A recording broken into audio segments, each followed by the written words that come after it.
अस्सलाम वालेकुम guys, welcome to my vlog. और पिछला व्लॉग था दुबई की जॉब के बारे में, और ये वाले के अंदर जो मैं लंतरान सुनाऊंगी वो है अपने दुबई के लाइसेंस के बारे में। क्योंकि मैं इस बात पे बहुत प्राउड फील करती हूँ कि मुझे लाइसेंस मिला था फर्स्ट अटेम्प्ट में यूएई का, और वो भी 2 मिनट के अंदर। यस, सो इस आत्मकथा के द्वारा मैं अपनी खुद की टिप्स भी ऐड करूंगी कि मैंने एक्सपीरियंस से क्या सीखा, कि किस वजह से मुझे इतना फटाफट लाइसेंस मिल गया। Okay, so let's get started. Primarily licence तभी लो अगर तुम्हें सच में गाड़ी की ज़रूरत है, जो कि मुझे थी। कहानी शुरू होती है ऑफ कोर्स मेरे ऑफिस से, जो कि मैंने पूरा लास्ट व्लॉग में एक्सप्लेन किया है। बेसिकली मेरा ऑफिस था अबू धाबी के पास एक बंजर रेगिस्तान में। ठीक है, वहाँ तक कोई मेट्रो नहीं जाती थी, मेरे पास लाइसेंस नहीं था। ओनली वे वॉज कि ऑफिस की गाड़ी थी जो दुबई के लास्ट वाले मेट्रो स्टेशन से हमें पिकअप करती थी एंड फिर ऑफिस लेके जाती थी। क्योंकि मेरे ऑफिस वाले मेजॉरिटी लोग मुझसे नफरत करते थे, अगर मैं उस गाड़ी में पहुंचने के लिए 30 सेकंड भी लेट हो जाऊं तो लड़की जाके सीधा एचआर को कंप्लेंट ठोकती थी कि निदा तो 30 सेकंड लेट आई है, इसकी वजह से हम सब लेट हो जाते हैं, हमारी प्रोडक्टिविटी खत्म हो जाएगी, we want best for this office and we really want to work hard. ये सब बकवास। तो फिर मैंने सोचा कि सुबह सुबह मैं भी इनकी शक्ल देख के अपना दिन ख़राब करूँ, ये लोग भी अपना दिन मेरी शक्ल देख के ख़राब करें, इससे अच्छा मैं एक लाइसेंस ले लेती हूँ। क्योंकि मुझे लगता है मेरे दिमाग में कि मेरी ड्राइविंग बहुत अच्छी है माशाल्लाह। एंड ऑल्सो लाइसेंस लेने से मुझे पता पड़ जाएगा कि ये मनोरम कहानी सिर्फ मेरे दिमाग में है कि एक्चुअली मुझे अच्छे से ड्राइविंग आती है। बट थैंक गॉड जब मुझे लाइसेंस मिला तो मुझे पता चल गया कि हाँ, मेरी ड्राइविंग सही में बहुत अच्छी है। क्योंकि मैंने अपने दिमाग में सोच रखा है कि अल्लाह ना करे अगर मेरे सारे धंधे ठप हो गए तो मैं एटलीस्ट कैब ड्राइवर बनने के लायक तो हूँ। ओके, मैंने फिर अपने ऑफिस के पास में भी ही एक ड्राइविंग स्कूल ढूंढा। एंड मेरी जो मैनेजर थी वो 1 डेढ़ घंटे के लंच पे जाती थी, तो मैंने कहा मैं अभी 2 घंटे का तो ले ही सकती हूँ। मैंने जो सारी क्लासेस होती हैं वो मैंने अटेंड करी थी अपने ऑफिस के ही लंच आवर्स में जा जा के। और मैंने इंटरनल टेस्ट पास किए थे। कैसे? अच्छी दोस्तियाँ बना के ड्राइविंग स्कूल में जितने भी इंस्ट्रक्टर्स होते हैं मैं उनसे बहुत बढ़िया सलाम दुआ, साथ में खाना, ही हाँ हाँ करना। दे रियली हेल्प्ड मी, उन लोगों ने मुझे बहुत अच्छे से सिखाया और मेरे इंटरनल टेस्ट बहुत आसानी से सारे पास हो गए। Now comes the main day of exam. उससे 2 दिन पहले एक बहुत शानदार चीज़ हुई। शानदार तो क्या, मतलब शर्मसार चीज़ हुई। मैं अपने 2 दोस्तों के साथ कहीं जा रही थी दुबई में, हम लोग घूम रहे थे क्योंकि वीकेंड था, और मैं सनरूफ से निकल के नाच रही थी। हमारे पीछे पीछे एक गाड़ी आती गई, 15 मिनट तक आती गई आती गई। मुझे लगा पता नहीं क्या चाहिए इस आदमी को कि हमारे पीछे पीछे सेम रास्ते पे क्यों आ रहा है, क्योंकि दुबई में तो स्टॉकिंग अलाउड नहीं है। फिर हम रुके थे कुनाफा खाने के लिए, तो वो गाड़ी भी रुक गई। उसने मुझे बोला कम हियर, और उसने गाड़ी से निकाल के पहनी सीआईडी की जैकेट। यस, मेरी रूह कांप गई, मुझे लगा कि ये प्रैंक कर रहा है, तो मैंने स्माइल किया। लेकिन वो सच में सीआईडी था, उसने अपना आईडी वाईडी दिखाया। He said that this is not allowed, why you are out of the sunroof, कि तुम सनरूफ से बाहर निकली हुई और तुम नाच क्यों रही हो।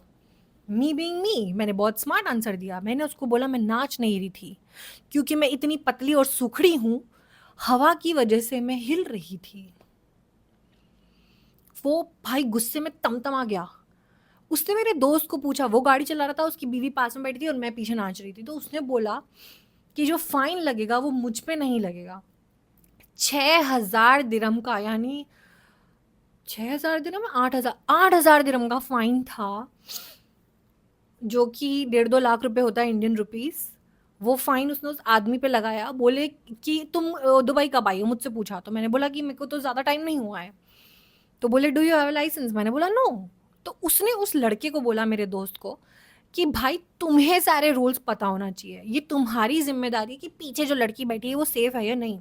तो ये लेसन मेरे दिमाग में फिट हो गया, और फिर मेरी जो वो लड़का था ड्राइवर, उससे दोस्ती भी टूट गई। खैर दैट इज़ अनदर स्टोरी, क्योंकि उस लड़के ने मुझे सड़क पे ही छोड़ दिया और उसके बाद मुझसे कभी बात नहीं करी, और उसकी बीवी ने भी मुझसे कभी बात नहीं करी, but that is okay. Then 2 दिन के बाद था मेरा एग्ज़ाम ड्राइविंग का, और वो था सुबह 7 बजे। उसके लिए भी जहाँ एग्ज़ाम सेंटर में पहुँच पाऊँ वहाँ भी मेट्रो नहीं जाती थी, और सुबह सुबह मुझे कोई टैक्सी नहीं मिलने वाली थी, या पता नहीं मुझे इतने पैसे खर्च नहीं करने थे, याद नहीं है। बट उसके लिए जो मेरा पिकअप था वो स्कूल वाले ही करने वाले थे, ड्राइविंग स्कूल वाले, और वो करने वाले थे सुबह 5 बजे। तो मैं 4 बजे उठी, रेडी हुई, 5 बजे वो लोग मुझे पिकअप करने आए, मेरा टेस्ट था 7 बजे। तब तक तो मुझे लगा कि शिट, मैं तो एकदम सो ही जाऊँगी।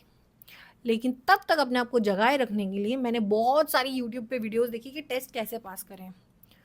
तब मुझे एक बात समझ में आई कि मैंने अपना विजुअल बहुत ज़्यादा क्या बोलते हैं, विजुअल रिहर्सल किया बहुत ज़्यादा, कि मैं गाड़ी में बैठूँगी, उसके बाद मैं ऑस्कर लेवल एक्टिंग परफॉर्मेंस दूँगी। मुझे पता था कि दुबई में इस चीज़ को, मतलब मैनर्स को बहुत अच्छा माना जाता है, तो मैं हाय, हेलो ये सब नाटक करूँगी और इस तरह से मुझे मिलेगा मेरा लाइसेंस। और ये एकदम सही निकला। 7 बजते ही जब एग्ज़ामिनर्स, बहुत सारे 3-4 एग्ज़ामिनर्स थे, वो जैसे-जैसे ड्राइविंग स्कूल में अंदर आते गए, मैं उनकी यूनिफ़ॉर्म से समझ गई कि ये एग्ज़ामिनर्स हैं।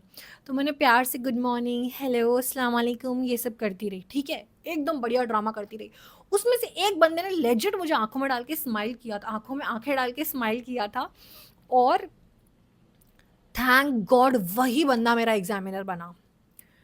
सो हम हॉल में बहुत सारे लोग बैठे थे, उसने 3 लड़कियों को उठाया, क्योंकि वहाँ पे टेस्ट 3 लोग का एक साथ होता है। आगे बैठता है एग्ज़ामिनर ड्राइविंग सीट पे जिसका टेस्ट चल रहा है, और पीछे 2 लोग बैठते हैं।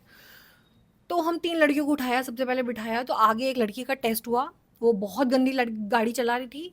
पीछे एक ईरानी लड़की बैठी थी, मैं बैठी थी, और मैंने कहा ये तो गई, इसका तो टेस्ट फेल ही है, क्योंकि ये गंदी गाड़ी चला रही है, इसको कुछ पता नहीं है रूल। राइट का इंडिकेटर देके लेफ्ट में घुमा रही है गाड़ी, and I don't know what she was doing. फिर एग्जामिनर ने बोला तू गाड़ी रोक साइड में। उसने गाड़ी रोकी, फिर मुझे बुलाया कि तू बैठ अब। तो मैंने गाड़ी का दरवाज़ा खोलते ही मुंह पे स्माइल लिया, फिर बोला अस्सलाम वालेकुम, good morning, hope your day is going very good. उसके बाद मैंने चेक किया उस बंदे ने सीट बेल्ट लगाया है या नहीं, उसका दरवाज़ा बंद है या नहीं। फिर मैंने उसे बोला I hope I make you feel safe. फिर मैंने अपनी गर्दन घुमाई, पीछे 2 लड़कियों को देखा, उनके दरवाजे चेक किए, उनका सीट बेल्ट चेक किया। फिर मैंने बोला अगर आपको ज़रा भी दुविधा हो रही हो, इंग्लिश में बोला ऑफ कोर्स, तो प्लीज़ मुझे इत्तला कीजिएगा, ताकि मैं गाड़ी रोक दूंगी, क्योंकि मैं नहीं चाहती कि मेरी वजह से किसी को स्ट्रेस हो, किसी की तबीयत ख़राब हो, या कोई भी डेंजरस सिचुएशन में होने वाला फील करे। वाह, एकदम एग्जामिनर के चेहरे पे चमक आ गई कि कितनी नेक और अच्छी लड़की है। तो मैं समझ गई कि लड़का बोतल में उतर चुका है। फिर मैंने गाड़ी साइड में लगी हुई थी, राइट का इंडिकेटर दिया, धीरे धीरे गाड़ी निकाली, 20 सेकंड ड्राइव किया। अल्लाह का लाख लाख शुक्र है, एक तो सुबह ट्रैफिक नहीं था, लेकिन ले दे के एक ट्रॉला आ गया सड़क पे, तो मैंने हज़ार्ड लाइट चालू कर दी और गाड़ी को रोक दिया। एग्जामिनर खुश हो गया कि वाह, उस लड़की को तो हज़ार्ड लाइट्स के बारे में पता है। फिर वो जब ट्रॉली हटी, तो मैंने फिर से गाड़ी को धीरे धीरे शुरू किया। सड़क पे कोई ट्रैफिक नहीं था, उस आदमी ने मुझे एक राउंड अबाउट कटाया, मुश्किल से मैंने 1 मिनट गाड़ी चलाई और मैं हो गई पास। ये सब कुछ हुआ क्योंकि मैंने जो एक्टिंग करी वो मुझे बहुत अच्छे से काम आई। एक्चुअली मेरा जो एक इंस्ट्रक्टर था, उसने मुझे बताया था कि एक लड़का 5 बार अपने ड्राइविंग टेस्ट में फेल हो चुका है, सिर्फ इसलिए क्योंकि वो जाके एग्जामिनर को गुड मॉर्निंग नहीं बोलता है, तो उसका वैसे ही मुंह सड़ जाता है। तो इस तरह से मैंने अपना ड्राइविंग लाइसेंस हासिल किया। Now next part of the story, driving licence लेने के बाद जब मैंने कार रेंट करी, तो मैंने ली थी निसान माइक्रा। सो ये जो निसान माइक्रा है, ये एकदम खिलौने जैसी गाड़ी है। तो मुझे लगता था कि शिट यार, ये तो अगर किसी दिन सड़क पे पास से सुपर कार्स निकलेगी और टकराई, तो मैं तो एकदम हवा में रोहित शेट्टी की मूवी की तरह उड़ते हुए मर जाऊंगी। एंड दुबई में होती है 6 लेन, तो अगर फॉर एग्जांपल मैं इधर हूँ एकदम लेफ्ट में, और अगर राइट में मेरा घर है और मुझे राइट का एग्जिट मारना है, तो वहाँ तक पहुँचने में बहुत ज़्यादा स्ट्रगल लगेगा। तो वो स्ट्रगल करते करते कई बार एग्जिट छूट जाता था और मैं बहुत दूर निकल जाती थी और 1 घंटे तक सड़कों पर घूमती थी और अपनी डेस्टिनेशन तक नहीं पहुँच पाती थी।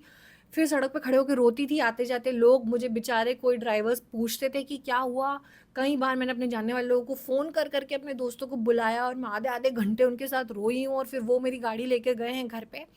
सो ये सब होने के बाद मुझे रियलाइज़ हुआ कि येस, मेरी ड्राइविंग अच्छी है और मुझे बहुत ईजीली लाइसेंस मिल गया, लेकिन क्या मैं दुबई में गाड़ी चलाने में कंफर्टेबल हूँ? तो मुझे लगा नहीं। सो प्लीज़ मेक श्योर कि आप गाड़ी तभी लो, गाड़ी और लाइसेंस, जब आपको जेन्युइनली ज़रूरत है, क्योंकि वहाँ पे गाड़ी चलाना बहुत ईजी नहीं है। डर लगता है, पास से बहुत फास्ट फास्ट गाड़ियाँ निकलती है, एंड वहाँ का मेट्रो सर्विस इतना फास्ट है कि अगर आपको ज़रूरत ही नहीं है गाड़ी की, तो बढ़िया मेट्रो में पैसे दो, छुट्टी। और अगर कैब अफोर्ड कर सकते हो तो काफ़ी बेहतरीन मामला, आराम से बैठो, चिल करते हुए जाओ, नज़ारे देखते हुए स्टोरियाँ बनाओ बिल्डिंगों की। So yes, this was my Dubai में ड्राइविंग लाइसेंस लेने की कहानी।